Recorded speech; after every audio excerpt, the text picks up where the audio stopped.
やるなら今しかね66の親父のやるなら今しかねなおちゃん遅れてるもんな。何が？長見ぞ強しだ俺はこれ聞いた時グッときた。こっからアドリブになるけど聞いてくれっかい。おう。少しのお酒飲んであそこの石使って俺は家作る。あそこで石はただだ。毎日運んで俺は家にする。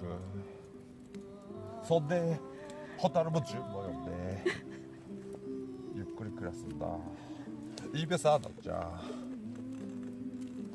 北海道で住むったさそういうことなんだよなっちゃいいだろこの曲って合ってんだろ。合ってる合ってる。俺やってること間違ってるかいなっちゃ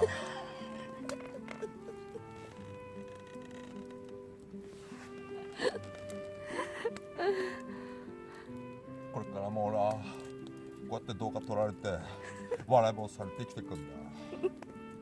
それも人生だと思ってる。来たけどさだって俺の一万円札じゃ泥はついてねえからな。泥はついてねえからな。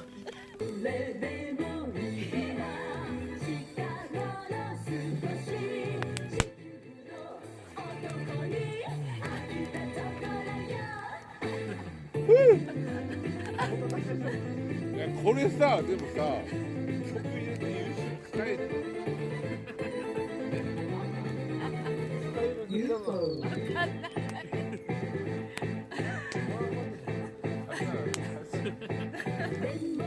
怒られればいいんだ。やるわちゃんと終わるまで。これ誰か持ってくるんだ。俺が言うたびにこう入れる。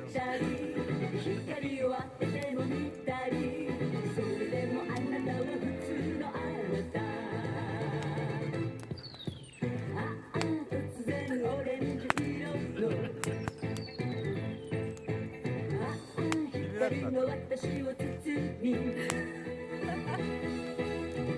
見る気持ちにさせてどこかへさらってゆく